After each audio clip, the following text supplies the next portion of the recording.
We are back. Senators, Twins, baseball. I'm Ralph Tyko with the Comfortably Zoned Radio Network. The co-hosts of the show are George Case, absent this week, Ron Rabinovitz, and myself. And how are Ronnie you, Ralph? is here. Hey, Ronnie, how you doing? I'm doing great, thank you. Good. I understand you and your partner on the other show, the other podcast that you do on the Comfortably Zoned Radio Network, have a special guest this week. Handsome Ransom Jackson. Can you imagine? Handsome Ransom. Ransom Jackson. Randy Jackson. Yeah. So we have even a better guest today, and I want to introduce him to you, if I could. Rick Olson is the coordinator of education and tours at Target Field. He also was the recipient award winner of the 2016 George Kite Service Award, which was certainly well deserved. And it's my pleasure to introduce Rick Olson. Rick, welcome, and I'm glad you're with us. Oh, thank you, Ronnie. It's a pleasure. It's always fun to hang around with you, and I'm looking forward to it. Great. That's terrific. Tell us a little bit how this... For some time. I'm just meeting him today. How did you get into the work that you do in basically educating children and combining that with the terrific baseball experience that the Twins provide? How did that come to be? Well, like most things that have happened to me in my life and probably many of the others, is everything happens by accident. And I worked for the Twins, and I said to them, I really would like to retire. And in my retirement, now that we're moving into this new Target Field, I'd like to be a tour guide. I think that would be a lot of fun. And they said, oh gosh, we're going to have tours in this new ballpark. Maybe you could write us a business plan for this tour department, and then you could certainly be a tour guide. And so I put together a business plan just like I would turn it into a bank to start a new business, and I turned it into them, and 2 weeks later they handed it back to me and said, now, of course, you're going to run this department, right? And I said, but that's not retirement. And they said, well, it'll only take you 20 hours a week, and that'll be part-time and stuff. Well, last week I put in 60 hours last week, and I put in 70 hours the week before. So I don't know what that part-time is. That's retirement. Well, you know what? If you're loving what you do, it's not work. And if you'd rather do that than anything that would replace it, you might as well be paid for it, too. And I have to tell you, Ralph, that Rick does such a fabulous job. He has a tremendous staff of people that work with him, and he's been very helpful to me because he invites me to educate children about Jackie Robinson when they come through the stadium. And we've had a wonderful relationship. Something that you just came up with, or was there another baseball organization or another sports venue doing exactly what this is, or this is just out of your head? Well, once again, things happen by accident, and so we were sitting around. I started the tour department, and then we said, pretty soon Target Field is going to become old hat, and people aren't really going to want to tour it like they do in the first couple of years. How are we going to sustain our existence? And one of the guides said to me, well, the ballpark is new to every second grader. And we thought, well, that maybe should be our target market. And so basically it was a self-sustainability thing that started us on this road. And having never been in education, I immediately knew that the first thing I needed to do was go out and recruit some educators to help me with the program. And that really has been the difference between our program and other programs in Major League Baseball, is that all of our classes are Minnesota standards based. The teachers know. In fact, when we started it, we would get the comments from the principals that, no, I can't send any of my kids until after testing because we don't want any time out of the classroom until after testing. And then after they saw the program and they saw what we did, they said, oh, I'm bringing my kids in before testing because they retain what they hear from you guys. They don't retain what they hear from us. And so that's just, things like that just kind of happen by accident. If you ask my kids, I have 4 children, if you said someday your dad in his retirement will be working with 2nd and 3rd graders, they'd have laughed at you and said, there isn't a nurturing bone in his body. He's an ex-Marine. He doesn't nurture people. Very good. But he sure does. He sure does. So how did your love for baseball come about, and what did you do with the Twins before you retired, quote, retired, unquote? Oh, well, I forgot. I missed the first part of that, but what I did for the Twins. I just want to know how'd your love for baseball come to be, and what did you do with the Twins before you retired into this position of non-retirement? Yeah, I think my love for baseball came from just like everybody else's, from being out on the sandlot with the guys and that kind of thing, and just that was what we did to pass the time, and you had your heroes, and Harmon Killebrew was my hero, and it just kind of evolved from there. And my tenure with the Twins once again came sort of by accident. I had my own business, and I was raising my children as a single parent, and I was working from home, running my business from home.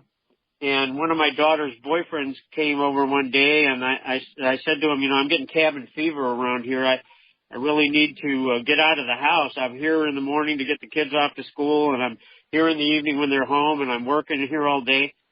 And he said, well, you should go in and be an usher at the Twins. He said, because you're such a baseball fan, and that would get you out of the house and around your peers.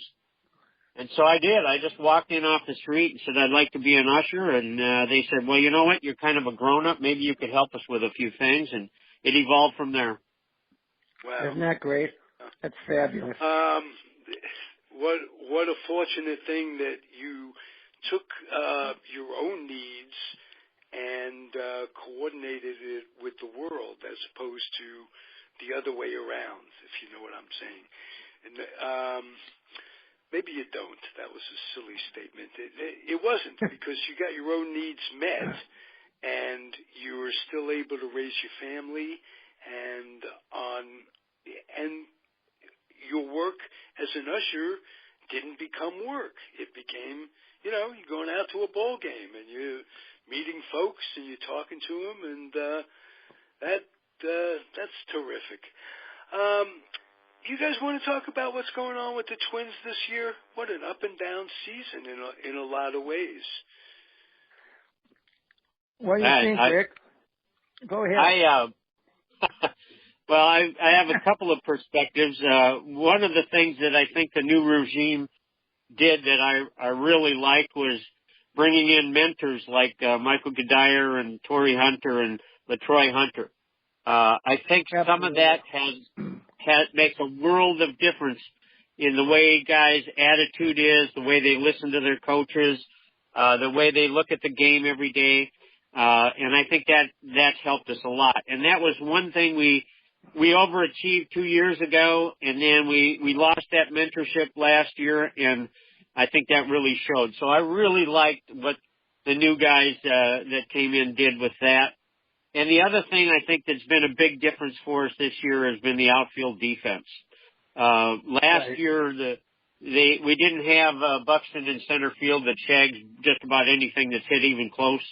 And we had a mistake out in right field that hurt us a lot. And the pitchers took the blame for that, but I think that's made a big difference for us this year. That's great. That's great.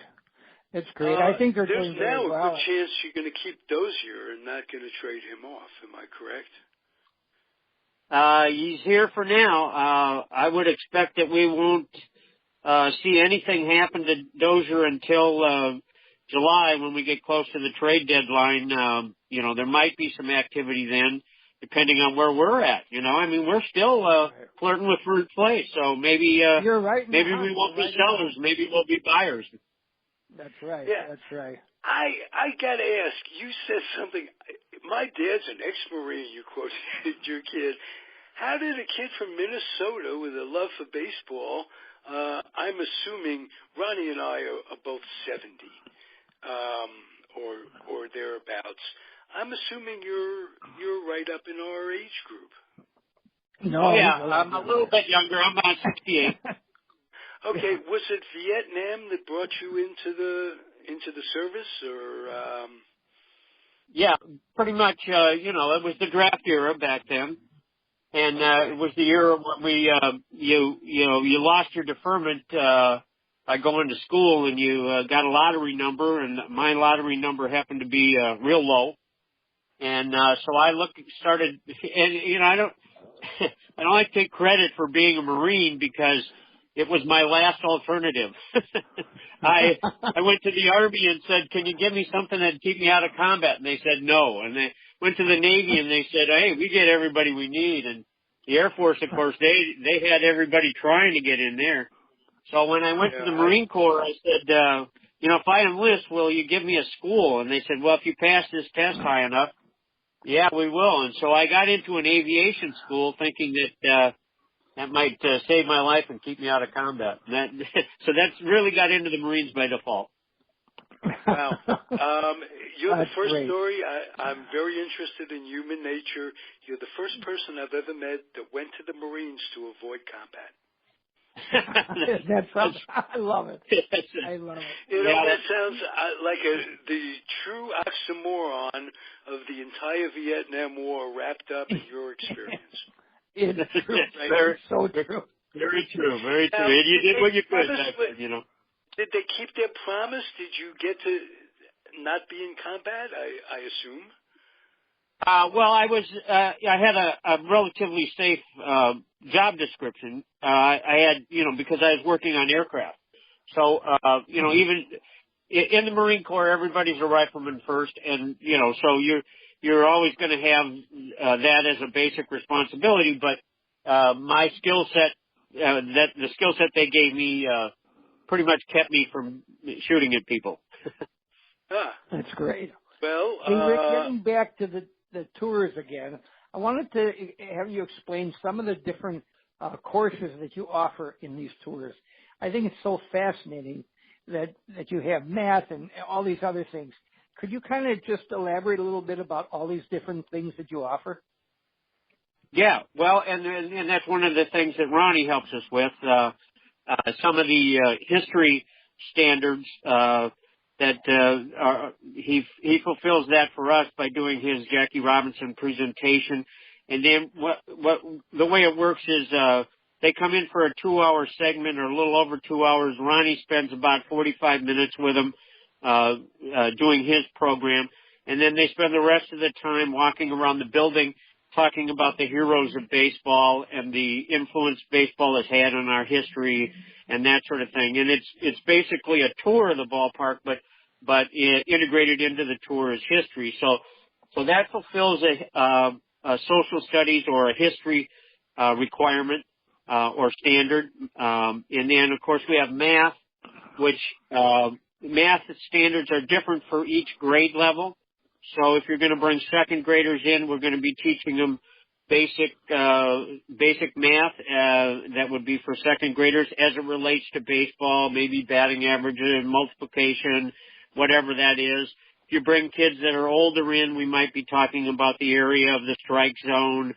If you bring high school kids in, we actually go into velocity and those kind of things, and relate it all back to baseball. So in the math case, I always refer back to this one kid that in the back of the classroom looked at his teacher and said, "I didn't know there was math in baseball. That's cool," And so we give a practical experience to the academic subject. And then we have a science class, which is very popular because we talk about kinetic energy, and that pretty much is the one class that you can bring a second grader or a ninth grader too. They all appreciate it. And it talks about the science of hitting on the sweet spot and reaction times and those kind of things, and a real interesting video. And then the kids all, as a practical experience, get to go into the batting cage and see if they can hit the ball off a tee and see if they can hit it on the sweet spot and that sort of thing. And that really, to me, is so much fun because you see the little girls who've never had any experience to baseball, their eyes light up when they actually hit the ball and they get all excited, and you just know that we're making an influence, that they're gonna think about baseball differently in the future. Do you bring a player or two into it every now and again on any of the tours?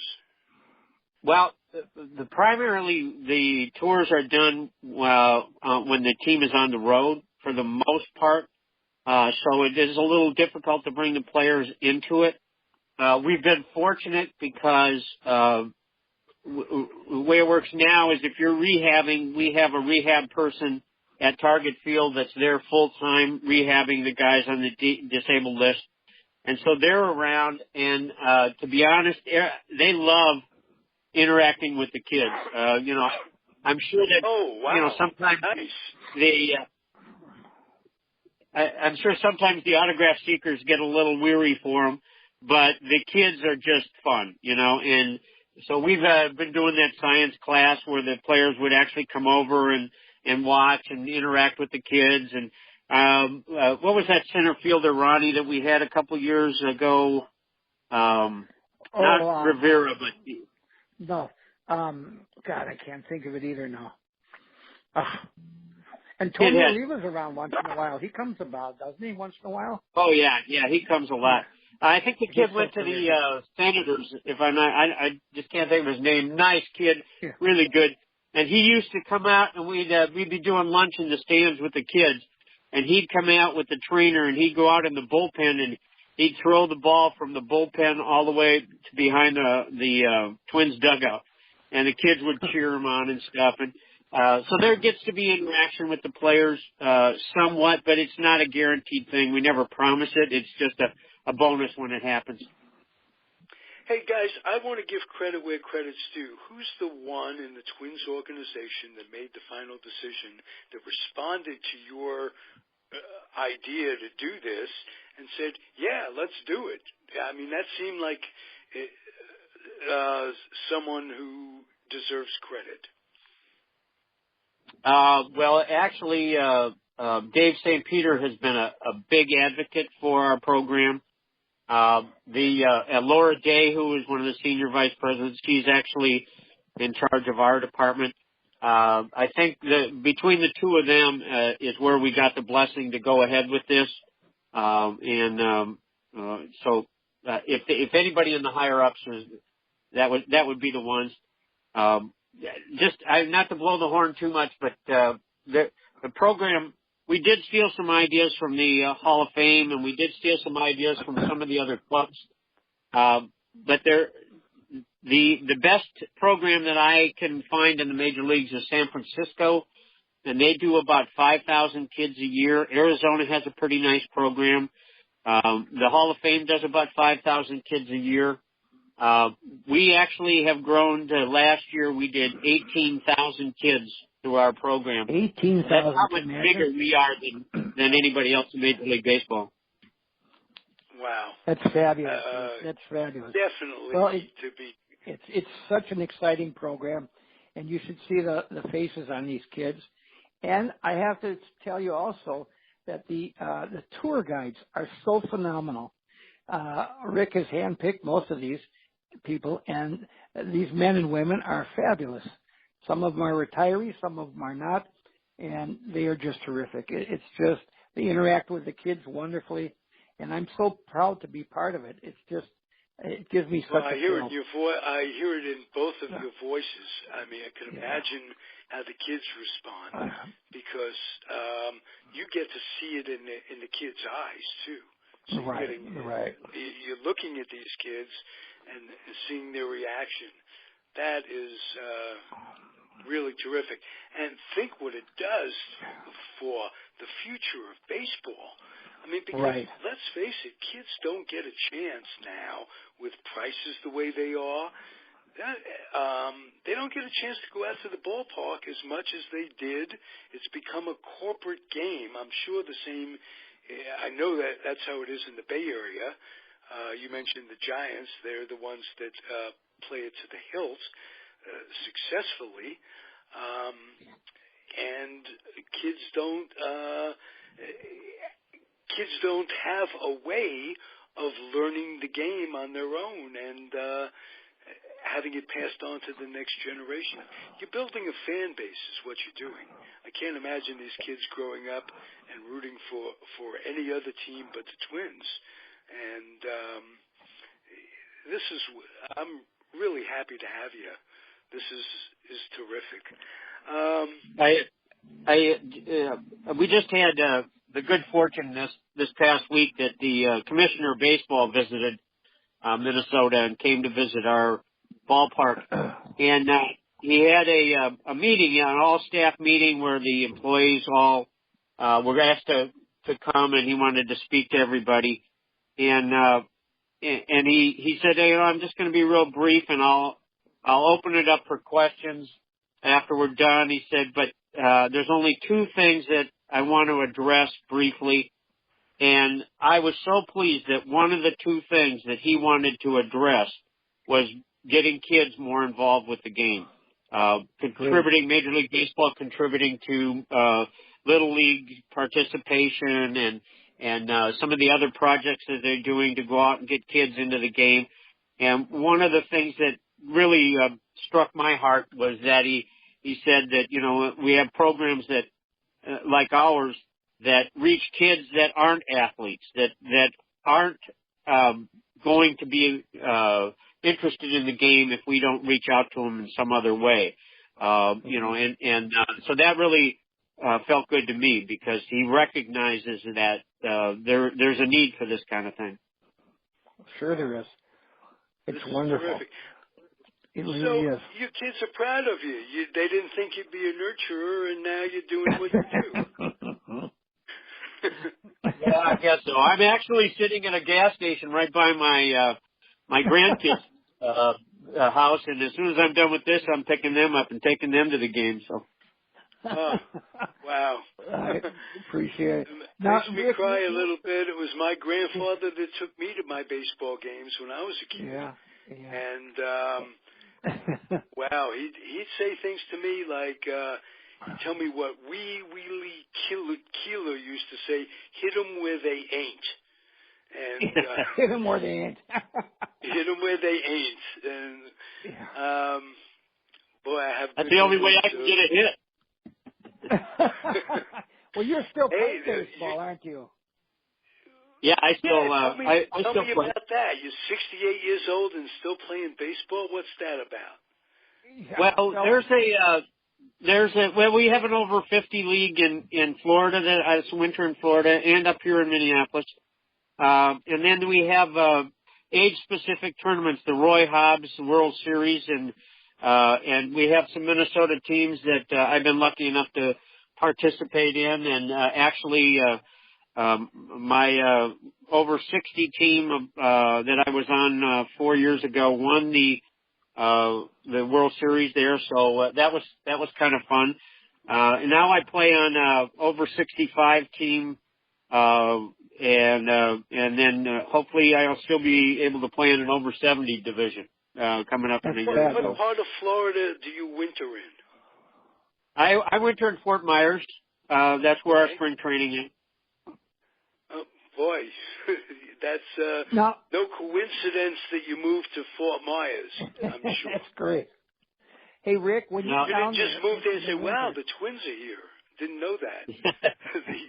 You revolve your life around it. Are you involved with the Twins down there when you're down in Florida?